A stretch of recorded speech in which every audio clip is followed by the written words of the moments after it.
Class 10चे विद्यार्थी आहात आणि आपल्याला माहिती आहे की MCQमध्ये किंवा 1 मार्क क्वेश्चनमध्ये हे दोन्ही मिळून लेन्स चॅप्टरवर 2 मार्क विचारतात.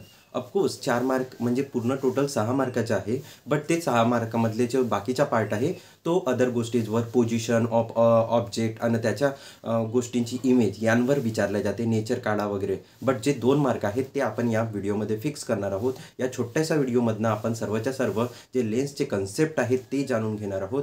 तर चला स्टार्ट करूया फंडामेंटल ऑफ लेन्सच्या व्हिडिओसोबत.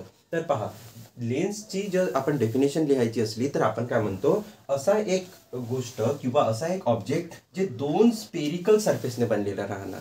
कोणत्या सरफेसने? तर स्पियरच्या 2 सरफेसने जर एखादा ऑब्जेक्ट तयार झालेला आहे तर या ग्लासच्या ऑब्जेक्टला आपण काय म्हणतो, लेन्स असतं असे म्हणतो. आता हा पहा, असा पण बनू शकते. हा एक स्पियरिकल सरफेस आहे आणि हा दुसरा स्पेरिकल सरफेस आहे. या सरफेसला मी काय मांडू शकतो, अशा प्रकारे सुद्धा मांडू शकतो. हा एक स्पेरिकल सरफेस झाला, दुसरा एक स्पेरिकल सरफेस झाला. तर पहा, माझ्याकडे काय बनला, एक लेन्स बनला.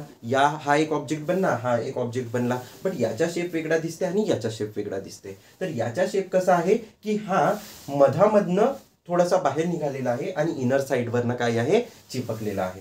पण याचा सरफेस काय मिळणार आपल्याला, आउटर साइडवरनं हा काय निघालेला आहे, बाहेर निघालेला आहे आणि इनर साइडवरनं काय झालेला आहे, जवळ चिपकलेला आहे. तर असा एक लेन्स ज्याचे स्पेरिकल कर्व जो राहणार, जो स्पियरिकल कर्व जो राहणार, वर्तुळाकार कर्व जो राहणार, तो आउटसाइडला राहणार, अशा लेन्सला आपण काय म्हणतो, कॉन्व्हेक्स लेन्स म्हणतो. याच्या जस्ट अपोजिट जो स्पेरिकल कर्व इनसाइडमध्ये राहणार, स्पेरिकल कर्व जो राहणार तो इनसाइडमध्ये राहणार, तर अशा ऑब्जेक्टला आपण म्हणतो कॉन्केव्ह लेन्स. आता हा जो कॉन्व्हेक्स लेन्स आहे याच्यामधनं जर आपण लाईट्स पास केले, जर सरळ सरळ लाईट्स येत आहेत आणि सरळ सरळ लाईट जर आपण याच्यामधनं असे पास केले, तर हे जे जाणारे सरळ लाईट आहेत हे एका ठिकाणावर फोकस करतील आणि या पॉइंटला आपण फोकस म्हणतो. म्हणजे एका ठिकाणी कलेक्ट होत आहेत आणि या पॉइंटला काय म्हणणार, फोकस म्हणणार.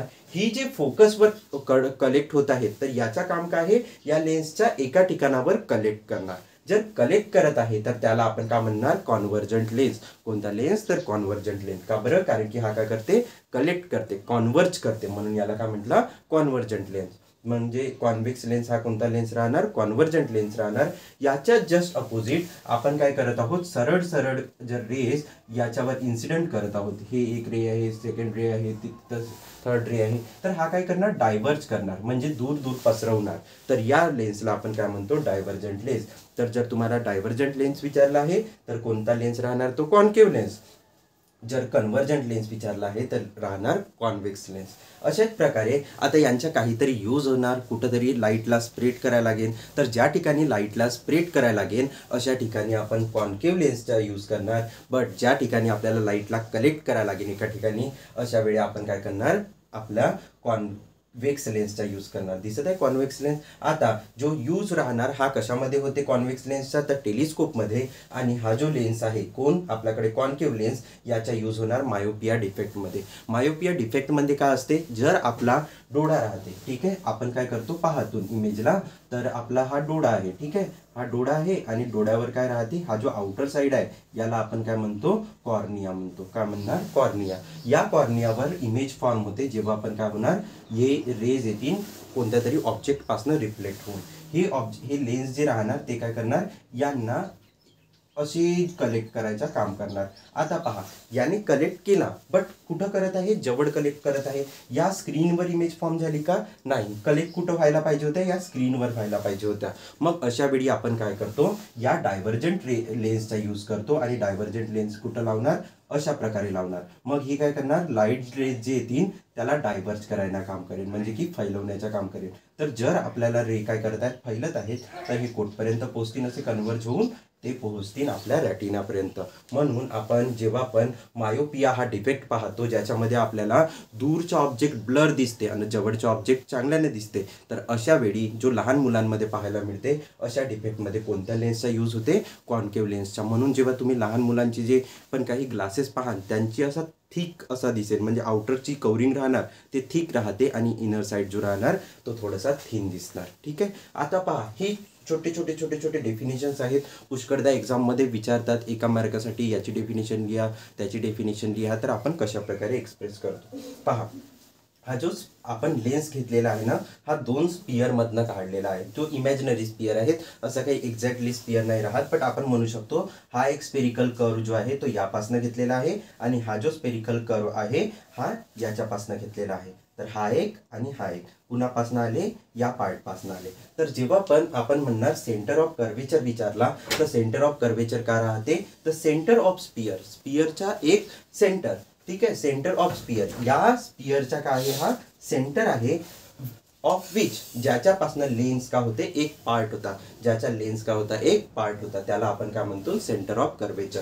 तर हा जो लेन्सचे सरफेस आहे, ज्या स्पियरचा भाग असतील त्या स्पियरच्या सेंटरला आपण काय म्हणणार, सेंटर ऑफ कर्वेचर म्हणणार. आणि जेव्हा आपण म्हणतो की हे जे आउटरमोस्ट सरफेस आहे याच्यापासून आपण या radius of centre of curvature पर्यंतचा जेव्हा डिस्टन्स घेतो, तेव्हा याला आपण म्हणतो रेडियस ऑफ धिस स्पियर. काय म्हणणार, radius of this sphere is called as radius of curvature.